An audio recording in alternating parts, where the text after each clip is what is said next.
అందరికీ నమస్కారం అండి.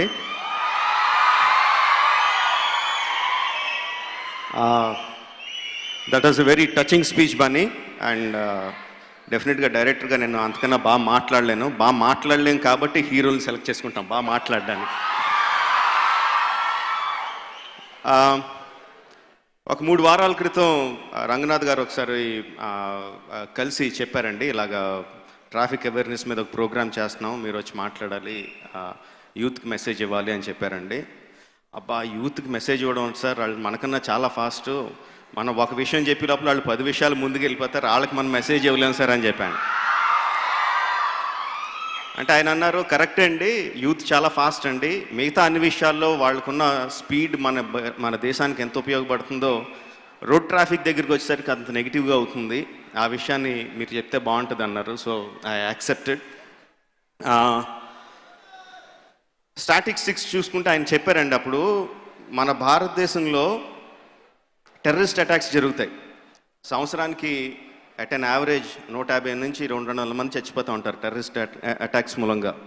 ఆర్డిఎక్స్ బాంబింగో లేకపోతే షూటింగో వాట్ ఎవర్ ఇట్ ఈస్. 200 మంది చచ్చిపోయినప్పుడల్లా మీడియాలో విపరీతమైన కవరేజ్ వస్తుంది, మనకు చాలా ఆవేశంతో రగిలిపోతాం, మనమే ఆర్మీలో జాయిన్ అయిపోయి వాళ్ళని చంపేయాలనుకుంటాం, అంత కోపం వస్తుంది, అంత ఎమోషన్ వస్తుంది. కానీ రోడ్ యాక్సిడెంట్లో సంవత్సరానికి 140,000 మంది చచ్చిపోతున్నారు మన భారతదేశంలో. మనకి ఏ కోపం రాదు, పేపర్లో మీడియాకి పెద్ద న్యూస్ కాదు అది, పేపర్లో ఎక్కడన్నా సెకండ్ పేజీలో ఎక్కడన్నా చూసి పక్కకు తిప్పేస్తూ ఉంటాం. 200 మంది చచ్చిపోతే మనకు అంత కోపం వచ్చినప్పుడు 140,000 మంది చచ్చిపోతుంటే మనకి ఎంత కోపం రావాలండి? ఎందుకంటే అక్కడ శత్రువు బయట దేశం వాడు, ఇక్కడ శత్రువులు మనమే. మనం చేసిన తప్పుల మూలంగా, మనం చేసిన చిన్న తప్పుల మూలంగా, పెద్ద తప్పులు కాదు, చేస్తున్న చిన్న తప్పుల మూలంగా అంత పెద్ద నష్టం జరుగుతుంది దేశానికి. రీజన్ మనం తీసుకుంటే ఒక 40-50 సంవత్సరాల క్రితం ఇలాంటి ప్రాబ్లమ్స్ లేవు. తర్వాత ప్రపంచం ర్యాపిడ్గా మారిపోవడం మొదలుపెట్టింది, రకరకాల రంగాల్లో రకరకాల అభివృద్ధులు రావడం మొదలుపెట్టినాయి. భారతదేశం ఎటు కానీ పొజిషన్లో ఉందండి. టెక్నాలజీ వైజ్ జరుగుతున్న మార్పుల్ని ఆకలింపు చేసుకోవడంలోనూ, టెక్నాలజీలోనూ, are the kind of comforts that we are getting, మనం వెస్టర్న్ వరల్డ్స్తో సమానంగా వెళ్ళిపోతున్నాం. బట్ వేరాజ్ ఫెసిలిటీస్ చూసుకుంటే రోడ్స్ కానీ ఆర్ బిల్డింగ్స్ కానీ ట్రాఫిక్ విధానం కానీ అంత ఫాస్ట్గా లేదు, ఇంకా 20 ఏళ్ళు వెనకాలే ఉన్నాం. సో ఆ రెండిట్ల మధ్యన కంపారిజన్లో మనకి ఇంత ప్రాబ్లం వస్తుంది. అఫ్కోర్స్ మన దగ్గర 250cc బైక్స్ ఉంటున్నాయి, చిన్న యాక్సిలరేటర్ ఇస్తే జమ్మని పికప్ చేసి ముందుకు వెళ్ళిపోతూ ఉంటుంది. బట్ రోడ్స్ కానీ దానికి సరిపడగా లేవు, ఆర్ ట్రాఫిక్ విధానం కానీ ఇంకా దానికి సరిపడగా లేదు. ఒక రోడ్ వైడ్ రోడ్ ఉంటుంది, 2-3 కిలోమీటర్లోనే సడన్గా పాట్ హోల్స్ వస్తాయి, సడన్గా నేరో అయిపోతూ ఉంటుంది, ట్రాఫిక్ లైట్స్ ఒక్కోసారి పనిచేయవు, and over speeding kills. We all know that, మీ అందరికీ తెలిసిందే. బట్ రోడ్డు మీదకి వచ్చేసరికి మిగతా అన్ని విషయాల్లోనూ స్పీడ్గా ఉండండి, రోడ్డు మీద విషయానికి వచ్చేసరికి మాత్రం you need to slow down, you need to have patience. And second thing is the drunk and driving.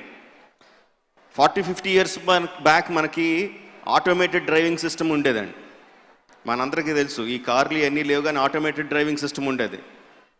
కళ్ళు దుకాణంకి వెళ్ళి 4 కళ్ళు ముంతలు తాగి ఎడ్ల బండికి పడుకుంటే హ్యాపీగా ఇంటికి తీసుకెళ్ళిపోద్ది ఎడ్ల బండి, డ్రైవ్ చేయక్కర్లా. బట్ ఇప్పుడు లేదు, అక్కడ మనకి అది లేదు, ఆటోమేటెడ్ డ్రైవింగ్ సిస్టమ్ లేదు, మనమే డ్రైవ్ చేసుకోవాలి. 2 బీర్లో 2 పెగ్లో తాగిన తర్వాత బండి ఎక్కితే మనలోంచి రెండోడు బయటకు వస్తాడు, అపరిచితుడు బయటకు వస్తాడు, బయటకు వచ్చి నేను నువ్వే ఒకటే అంటాడు. కానీ బ్రెయిన్ మాత్రం మంది, మజిల్ యాక్షన్స్ అన్నీ వాడి మనం చెప్తాం స్లోగా వెళ్ళరా అంతా కంట్రోల్లో ఉందని ఒకటి చెప్తా ఉంటాడు, ఏం పర్లేదు స్పీడ్గా వెళ్ళిపోవచ్చు అని రెండోడు చెప్తా ఉంటాడు. సో అపరిచితుడు రాకుండా ఇందాక బన్నీ చెప్పినట్టు దే హ్యార్ సో మెనీ వేస్. అంటే నాకు డ్రింకింగ్ అలవాట్లేదు, సో అన్ని విషయాలు నాకు తెలియవు కానీ but I know they are so many ways. ఎవడో బకరగాన్ని పట్టుకోవచ్చు, లేకపోతే ఓలా కార్స్ ఉన్నాయి, ఊబర్ క్యాబ్స్ ఉన్నాయి, so many kinds of cars ఉన్నాయి. Just use your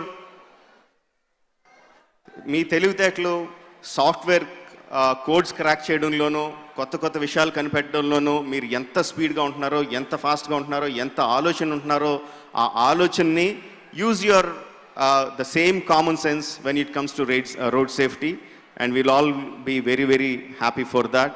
And Banya, I never got a chance to actually say thank you for the ad film that you did. It was a fantastic one. Twitterలో చెప్పాను కానీ పర్సనల్గా నాకు చెప్పడం కుదరలేదు. So I hope that all of us will say, I will be that change that the country requires today and every day.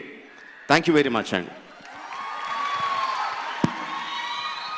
And sir, లాస్ట్లో చెప్పాలి, మొత్తం Baahubali release అయిన తర్వాత నేను మళ్ళీ ఇదే కలుస్తాం సార్. అందరూ సినిమాలు చేస్తాం, మేము తీసిన సినిమా గురించి మేము గర్విస్తాం, కానీ అందరూ గర్వపడలేదు సినిమా తీర్చినందుకు, మా అందరినీ గర్వించినందుకు thank you very much Laxman గారు.